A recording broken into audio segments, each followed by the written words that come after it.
Friends எல்லோரும் எப்படி இருக்கீங்க? நல்லா இருக்கீங்க நம்புகிறேன். என்னடா கண்ணாடியெல்லாம் போட்டு ஏதோ போஸ்ட் கொடுத்துட்ருக்கேன்னு கேட்குறீங்களா? ஒன்றும் இல்லைங்க, நம்ம ஜனநாயகன் படத்துடைய அப்டேட் வந்திருக்கு. அது இந்த மாதிரி ஒரு நம்ம தளபதி ஒரு ஸ்டில்லு கொடுத்துருந்தாருங்க. அதுதான் அது மாதிரி போட்டு ஒரு இன்ட்ரோ கொடுக்கலான்னு ஒரு வீடியோ எடுத்தேன், கோச்சிக்காதீங்க. அப்புறம் பார்த்தீங்கன்னா, என்னடா எப்பவுமே நல்ல வீடியோஸ் போடுறேன்னு சொல்லியிருக்கேன், இப்போ சினிமா பற்றி பேசுகிறேன்னு நினைக்கிறீங்களா? எதுவும் இல்லைங்க, நம்ம டெய்லியுமே சினிமா பற்றியெல்லாம் பேச போகிறது கிடையாது, அது நம்மளோட நோக்கமும் கிடையாது. ஆனால் ஒரு சின்ன சென்டிமெண்ட் இருக்குங்க. அதுக்கு முன்னாடி நம்ம இந்த ஜனநாயகன் படத்துடைய அப்டேட் என்னங்கிறது நான் உங்களுக்கு சொல்லிடுறேன். நிறைய பேருக்கு தெரிஞ்சிருக்கும், தெரியாதவங்க பார்த்து தெரிஞ்சுக்குங்க. இந்த படத்துடைய அப்டேட் என்னென்னா, நாளைக்கு நைட்டு, அதாவது சண்டே நைட்டு 12 மணிக்கு பார்த்தீங்கன்னா இந்த படத்துடைய கிளிம்ஸ் ரிலீஸ் ஆக போகுதுங்க. அது கிளிம்ஸா இல்லை ஃபஸ்ட்டு சிங்கிளானு இன்னும் அவங்க மென்ஷன் பண்ணல. பட் அவருடைய பர்த்டே நாளைக்கு நைட் 12 மணிக்கு ஸ்டார்ட் ஆகுது. ஸோ அந்த டே அன்றைக்கி பார்த்தீங்கன்னா கரெக்டாக 12 மணிக்கு அவங்க கிளிம்ஸ் ரிலீஸ் பண்ணுற மாதிரி போட்டிருக்காங்க. அது கிளிம்ஸான்னு எனக்கு தெரியல, பட் நான் ரொம்ப ஆவலாக காத்துட்ருக்கேன். எனக்கு தெரியும், நான் மட்டும் இல்லை, எல்லாருமே காத்துட்டு இருப்பீங்கன்னு தெரியும். ஏன்னா அவருடைய கடைசி படம். ஒரு நிமிஷம் இருங்க, நான் கண்ணாடியை கழட்டிடுறேன். நமக்கு இந்த சீன் போட்டு பேசுறதெல்லாம் செட் ஆகாதுங்க.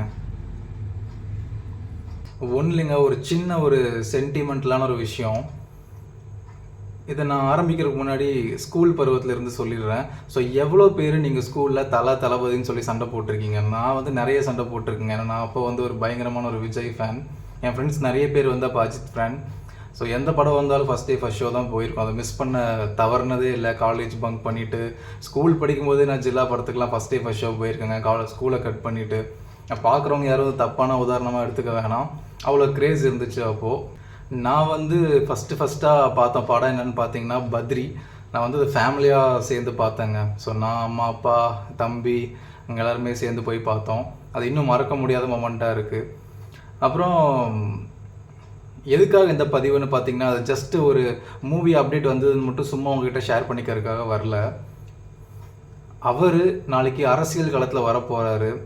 நம்மளோட நோக்கம் என்னென்னா, நல்ல நல்ல பதிவுகளை, சுற்றி நடக்கிற விஷயங்களை, நாட்டு நடப்புகளை, நல்ல செய்திகளையும், சுற்றி நடக்கிற அந்த தவறான விஷயங்களையும் சுட்டி காட்டுறதுக்காக தான் இந்த வீடியோ நான் இந்த சேனல் நான் ஸ்டார்ட் பண்ணியிருக்கேன்.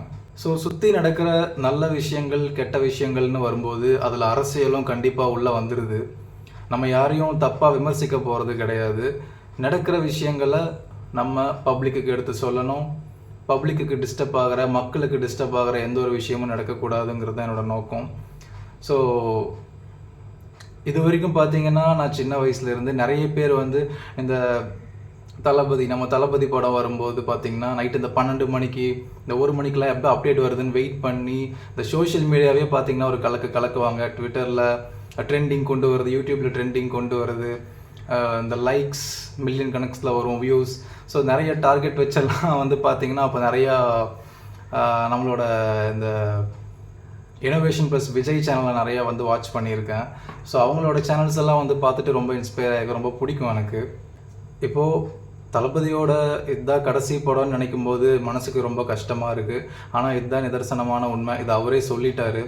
அட்லீஸ்ட் 2 வருஷத்துக்கு ஒன்ஸ் ஒரு படம் நடித்தாருன்னா, நம்மளை சின்ன வயசுலேருந்து இவ்வளோ என்டர்டைன்மெண்ட் பண்ணியிருக்காரு, திடீர்னு இப்படி விட்டுட்டு போகிறேன்னு சொல்லும்போது மனசு கஷ்டமாக தான் இருக்குது. ஒரு பக்கம் மனசு கஷ்டமாக இருந்தாலும் இன்னொரு பக்கம் சந்தோஷமாக தான் இருக்குது. ஏன்னா அவர் அரசியல் காலத்தில் நம்ம கூட நிற்கிறேன்னு சொல்லியிருக்காரு. நம்ம பிரச்சனைகளை நம்ம கூட இருந்து போராடுவாருன்னு நம்புவோம். அதுக்கு உடனே டிவிகேவா இல்லை அவருக்கு தான் ஓட்டு போட போகிறேன்னு கேட்டிங்கன்னா அப்படி கிடையாது. நம்ம நல்லது பண்ணுற எல்லாத்துக்குமே சப்போர்ட் பண்ணுவோம். ஆனால் ஓட்டுங்கிறது நம்ம ஒருத்தருக்கு தான் போட முடியும். அது நம்ம அரசியல் நடக்கிற அந்த டைமில், அந்த எலெக்ஷன் டைமில் பார்த்துக்கலாம், 2026 பார்த்துக்கலாம். இப்போது நம்ம ஜனநாயகன் படத்தை நல்லபடியாக செலிப்ரேட் பண்ணுவோம். நம்ம ஃபேமிலி, ஃப்ரெண்ட்ஸ், உங்கள் வீட்டில் பாட்டி, தாத்தா, அப்பா, அம்மா நிறைய பேருக்கு சின்ன வயசில் விஜய் படத்துக்கு உங்களை எல்லாத்தையும் கூட்டிகிட்டு போயிருப்பாங்க. ஸோ நீங்கள் அவங்க எல்லாரையுமே கூட்டிகிட்டு போய் சந்தோஷப்படுத்துங்க. ஸோ அவருடைய இந்த அரசியல் வருகைக்கு நான் விஷஸ் சொல்லிக்கிறேன். ஸோ நாளைக்கு இந்த படத்தோட கிளிம்ஸோ ஃபஸ்ட்டு சிங்கிளோ ரிலீஸ் ஆச்சுன்னா கண்டிப்பாக சொல்கிறேன். அந்த ரோகிணி தேட்டரில் எனக்கு தெரிஞ்சு அதை வீடியோக்கு போடுவாங்க. ஸோ நம்ம ஆடியன்ஸாக போயிட்டு ரெக்கார்ட் பண்ணிவிட்டு அந்த செலிப்ரேஷன்ஸையும் நான் கண்டிப்பாக பதிவு பண்ணி நான் இங்கே வீடியோவில் போடுறேன். எவ்வளோ பேருக்கு நம்ம தளபதி சினிமா விட்டு போகிறது பிடிக்கல, கஷ்டமாக இருக்குது. அதே சமயம் எவ்வளோ பேருக்கு சந்தோஷமாகவும் ஆறுதலாகவும் இருக்குது. ஏன்னா அவர் நம்ம கூட களத்தில் நிற்க போகிறாரு, நம்ம கூட பயணம் பண்ண போகிறதுன்னு நினச்சி உங்களுக்கு சந்தோஷமாக இருக்குங்கிறத மறக்காமல் கமெண்ட்டில் பதிவு பண்ணுங்கள். அண்ட் மறக்காமல் நீங்கள் எல்லாருமே வந்து இந்த சேனலை சப்ஸ்கிரைப் பண்ணிக்கோங்க. உங்களோட சப்போர்ட் எனக்கு வேணும். என்னோட நல்ல நல்ல பதிவுகள் உங்களை வந்து கண்டிப்பாக ரீச் பண்ணும், உங்கள் யாருக்குமே உபயோகமாக இருக்குன்னு சொல்லி நான் நம்புகிறேன். அதுவரை உங்களிடம் வந்து விடைபெறுகிறேன். நாளைக்கு வந்து அந்த glimpse or first single release ஆகிறப்போ உங்கள் எல்லாத்தையும் வந்து நான் மீட் பண்ணுறேன். அந்த வீடியோவோட தியேட்டருக்கு போனால் தியேட்டர் வீடியோ போடுறேன், இல்லைனா வந்து ரியாக்ஷன் வீடியோ போடுறேன். சரிங்களா? Bye friends. நம்ம சேனலை வந்து கண்டிப்பாக சப்ஸ்கிரைப் பண்ணிக்கோங்க. நன்றி, வணக்கம்.